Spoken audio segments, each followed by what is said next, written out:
Jaarsi koo Dubaay fidee jennaan naganee jettu obboleettiin kenna. Obboleen kiyya birrii ofiitiin fuutee asii Dubaay fiddee achi gennaan gane ka. Dhageeffadha. Seenaa isii ilaalumaatti dhageeffadha. Faatoochee mana madaamii wallahi waa irraa baratan. Waaniin ani isinii himu kana yoo si fayyadne obboleettii tee fayyada. Sheer godhi. Homaa si miidhu jechuudha. Sheer koppilink godhi obboleettii tee biraan gahe. Irraa fayyadamtu. Yoo ati irraa fayyadamuu baatte isii fayyada waan ta'eef sababa keetiin namni tokko miidhama jalaa bahee atis bu'aa guddaa argatta. Maal jetti obboleettiin kennaa akkuma nama tokkootu itti heerumee bultii godhadhee haadha ilmaan sadiiti jette. Gaafan ilmaan sadii kana biyya keessatti qabu hedduu takkaa jireenya rakkoo keessa jiran. Kun beektanii Itoophiyaan jireenya rakkooti. Maal ta'ee jettee gaafan biyyaa sanii dahee gaafan ja'a afurii deemee mana namaatti kushiinaa namaatti hojjedhaa jette.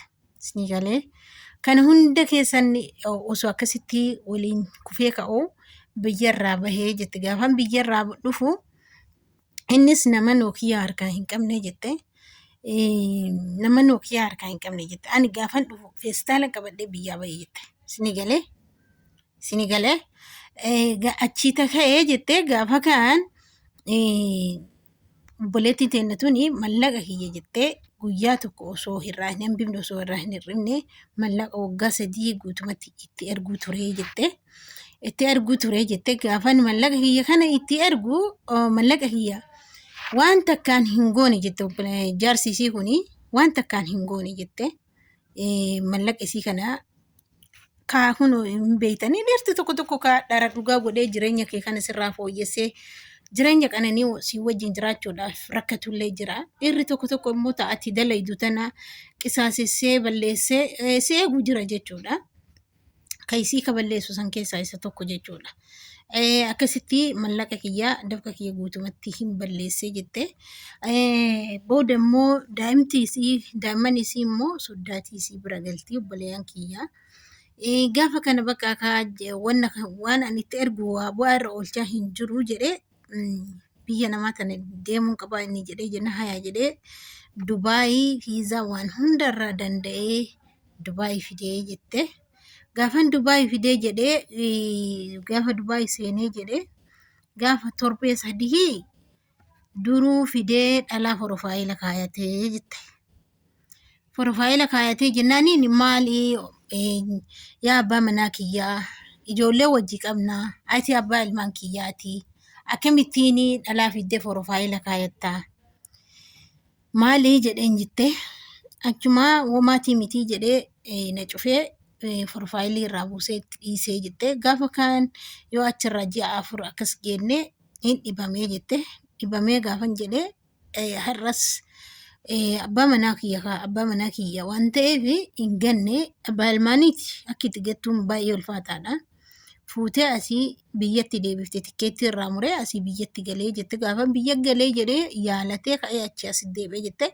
Gaafan asitti deebi'ee kalaas tokkii fi porofaayilii hundi mucayyoo saniif isa ta'ee jette. Ani miskiintittiin jidduu tanatti dagatameeyyuu jette. Waan ani kaleessa waliin dabarsee rakkoon kaleessa waliin dabarsee sun marti bakka bishaan dhuddee jette. Deebi'ee immoo ilmaan tiyyaa dagatamtee jettee jettu kanatti kalaas inni qeerroo matee intalumaan baa hojii utaalutti seenee jette. An jidduu tanatti nin rakkattuu ta'een jette. Gaafa kaa itti dawwalee maaliif akkana gootaa ati abbaa ilmaan kiyyaati. Ilmaan sirraa qabaa, ilmaan narraa qabdaa. Boruu ilmaan tana wajjin guddifachuu yaannaa. Ati akkamitti dhalaa porofaayilii kaa'achuu fi tokkokkii irra waraabuu biyyaa baate moo ilmaan tana wajjin guddifannaa biyyaa ta'e jedheenii jette. Achumaa gaafa kanaa dallanee bakka ani su'uun barbaadu argamkeetu sin fedhuu naan jedhee jette. Garuu wanni jidduu kanatti rabbiin naaf godha jette. Soddaatiin tiyya hedduu akkaan nama gaariidha jette. Nama gaariidha jette maatiin isaa jechuudha. Isinii galee maatiin isaa akkaan nama gaariidha. Daa'imman tiyya isii bira naa jirti. Isitu naaf guddisaadha. Isin naa qabaaraa jette. Sinigale inni hanga kaleessa waliin rakkatanii hanga waliin kaleessa cinqamanii ana obboleettiin teenya amma gaafiin isii ana amma cinqii keessan jiraa jette mallaqa kiyyattiin tokko mallaqa kiyyattiin oolleetti lama umrii tiyyattiin oolleetti sadii immoo jaarsa kiyyattiin oollee jaarsa na harkaa fudhattee jette faaxeen yaa faaxee falfaltuu jaarsa namaa woo namni itti laffa'ee biyyarraa fidate ati asitti hatuu maaltu fide wallaahi gara itti qabannu wallaallee bare faaxoochee isiniifuu dubbadha garuu isiniitti waara. Maaliin ta'e jettee dhugaa dubbachuu fi nama aarsa obboleettii tiyyaa bakkee kee kana bu'ee olaalu nama aarsaa wanni garuu ati badii qabda. Badiin kan kee maalidha? Jaarsi kan kee biyyarrattuu faayidaa buusaa hin jiru. Biyya namaa fiddee faayidaa buusaa maal gootaa fidde? Maal gootaa fidde? Osoo bilbila kan kee gadi qabattee kaatee galtee akkaawuntii kan kee baafattee biyya namaatti deebitee teessee dhalaagate coggaarraan kan kee hin gubatu jechuudha. Coggaarraa kan kee eenyutu gubisitu of gubee jechuudha. Fuutee nama biyyattuu faayidaa hin qabne biyya namaatti fiddee faaxeen tasa maraa hin qabne akka isaa irra utaalti jechuudha. Ati immoo jidduu sanatti biddaa sadachaa dhale taate sadachaa dhale kan jedhan san taatee jechuudha. Kanaaf amma na dhageeffadhu. An akka kiyyatti hordoftoonni illee dhaamaa fi waan isinitti tole an akka nama tokkotti yaada narraa hin ta'a jedhee yaaduu hin dhaamaa fi jechuudha. Dhageeffadhu. Intalti takka jaarsa santu gaarii ta'ee nama bulfata. Takka gosa san laaltee ardaa san laaltee warra isaa laaltee ilmaan ofii waliin gosa san keessa bulti si galee. Atama kaleessa uumaas hin fayyadne hadhas uumaas hin fayyadu si galee biyya namaa dhufee foonni inni si fayyadu hin jiru maaliif osoo kan si fayyadu taate qanii ati fiddeerra ol ka'ee namni torbaanii dasee ofiitu hin jijjiiranne ka'ee piroofaayilii dhalaan kaa'atu si galee kanaaf jecha ati isaa nikaallee narraa buusi jetteen caqacaqanii la'innahu ilmaan kan kee abbaadhaan bareeda waan ta'eef durriyyellee yoo ta'e ilmaan keetiif isumatu gaachena waan ta'eef nikaallee narraa buusi jetteen karaakariini. Qabeenya kee qabadhu duniyaa tinti dalagadhu waggaa nagatii tanaa diqqoodha ati waggaa diqqootti of dhaqqabdee kan waggaa 18 waggaa 20 kasaaree jira shamarran keenya jechuudha. Kanaaf ati sanniin irraa barattuu ta'iiti viidiyoo kiyya jala gaddeemii ilaali sanniin irraa barattuu ta'ii jireenya kan kee ka fuula duraa akkamitti akka oofattu itti yaadi birrii kan kee qabadhu yoo kaataa itti qabattu hin qabne akkaawuntii kan kee galii baafadhu yookiin as taa'ee biyyarrattuu hin baafatanii baafadhuuti birrii kan kee qabadhu. Galii gaafa galte waanuma kamiyyuu dalagadhu.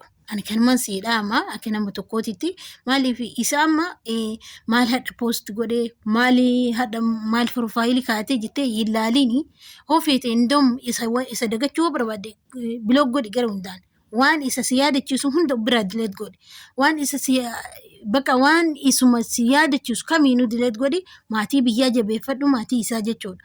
Jabeeffadhu ilmaan tantee jabeeffadhu ilmaan tantee guddifadhu.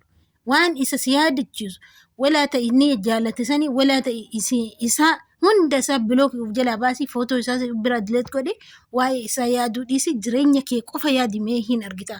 Torbe matakkaaf akkana godhe hin argita akka isa hin daganne. Dagattee jireenya kee haarayatti sammuu haaraan jireenya kee haarawaa oofatta jechuudha. Garuu gaafa inni har'a maal poosti godhe har'a maal piroofaayilii kaatee akka jettu taate asi jala deemtee maraatuudhaaf deemte jechuudha. Kanarra dagadhuuf keessaa baase akka nama du'ee dagatan san akkasitti dagadhu gaafa dhageeffadhu viidiyoo keessarri qaama qalbiidhaan dhageeffadhu gaafan har'a inni immoo si tuffatame gaafa ati irra dhaabattee tuffattu dhufa jechuudha. Maaliif la'innahu yoo jabaattee hojjette yeroo ammaa jechuudha namni biyyaan deemuu danda'u nama qabeenya qabu nama mallaqa qabu. Amantanoo amanuu baatan mallaqa keessan kokkee hidhadhaa. Mallaqa hanke kokkee hidhadhu dalagadhu isaa ol ta'ii kaleessa feestaalaan biyyaa baatee haadha immoo haadha manaa ta'ii itti agarsiisi gali gara biyya keetii malee akkanaan ol kaatee hin galiin inni kana na godhi jettee kaayyoo tantee keessa irraa of duubatti hin deebini dhaamsa kiyyaa warri koomintiillee waan babbareedduu dhaamaa fi isiniin jedha ilmaan tantee facaaftee dhiira biraa bira hin deemne dhiirti dhiirumaa uumaa faayidii wayituun qabdu dhiirti bara kana yoo ati qabattee yoo ati kunuunsite malee inni si kunuunsuu hin beeku kanaafuu jireenya keessumatu kunuunfataa sin jedha obboleettii tiyyaa inshaallah yoo seenaa kan kee irraa hambisee fi ani ilma namaatiin dogoggora afulillahi sin jedha. Assalamu alaikum warri seenaa na biraa qabda inshaallah isiniif fidaa. Assalamu alaikum.